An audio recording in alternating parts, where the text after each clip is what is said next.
So now we're going to talk about the railings. This is a 12-foot span, and the railings come in 6-foot sections. So what we're going to do is we're going to just kind of mock up this one in place.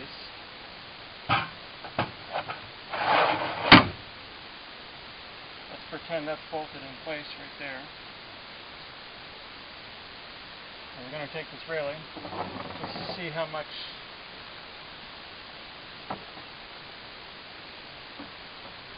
so we're almost an inch too long there. And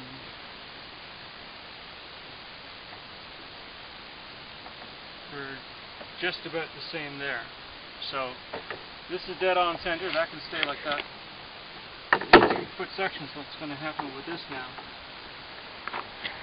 is to keep the balusters centered between the two posts. We're going to take, if that's an inch, then we're going to take a 1/2 inch off either end of the bottom rail and the top rail and the steel support for the top rail. So those 3 parts got to get cut before this goes in place.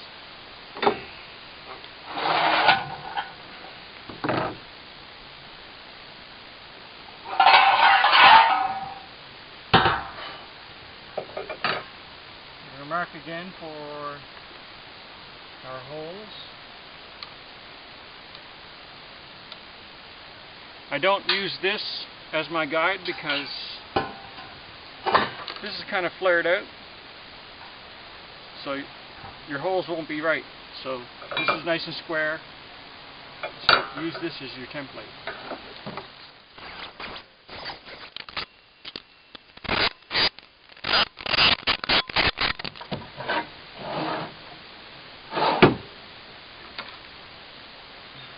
Cap for that. Where's the cap for that?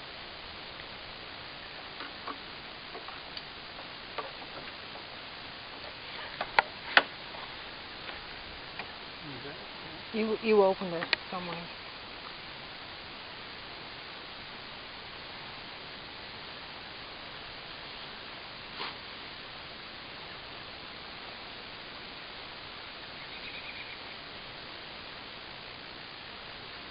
They didn't include a cap in it.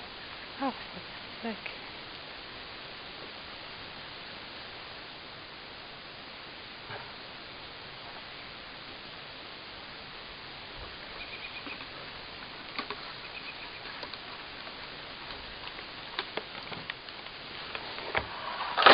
This product is made in Canada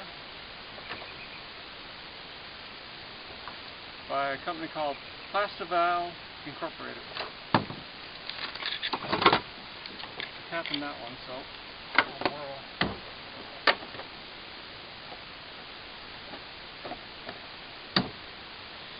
Okay. So this works. You put this one like that, whatever height you want it to be.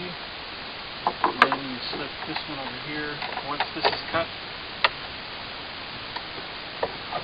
That in place. It drops down, and that one fits in there.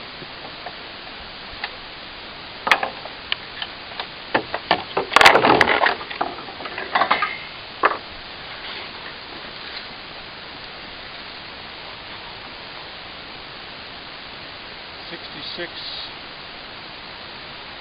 3/4. Now these collars give you a little bit of wiggle room, so you know the exact distance is 66 3/4, but you could also just cut it at 66 and play with this back and forth until you get it dead on center. Now all I have to do is cut this. So we got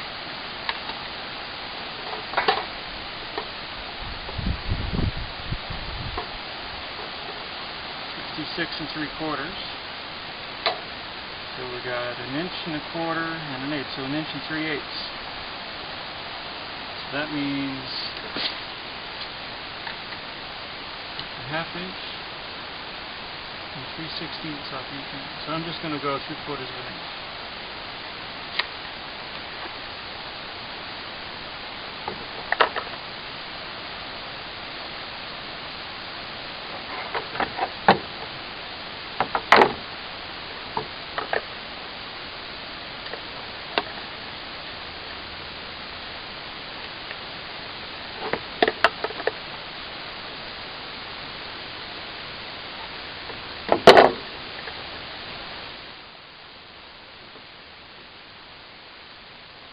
Now what I got done here, I got this blade and this saw I use just for cutting vinyl siding, that kind of stuff. And it's a fine tooth blade, and you'll notice the blade is installed backwards. Because when you're cutting plastic, you want the blade to be backwards. The more teeth you have, the finer the cut. I mean, you could use something with 60 teeth per cut, or this blade's used for cutting veneer plywood, so it doesn't splinter so much. So I figured it would be good for cutting plastic as well.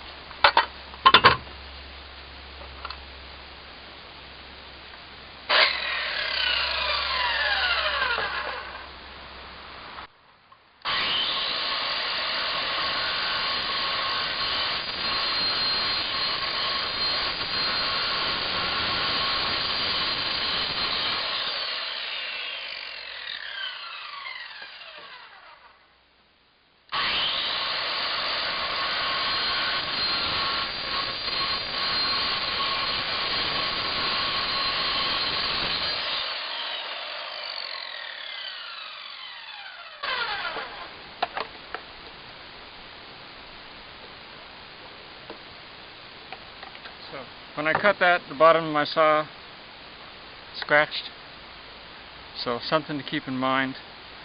Spray 9 will probably take out the discoloration, but the little bit of scratches that are there, that's a permanent thing.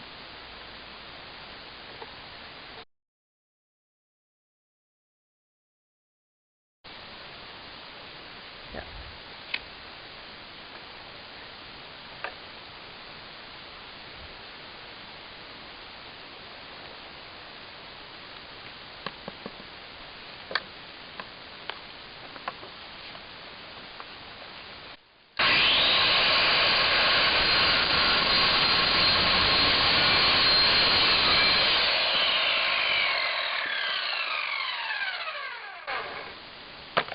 Do that to prevent from marking up the plastic. Put a piece of cardboard over the piece before you cut it.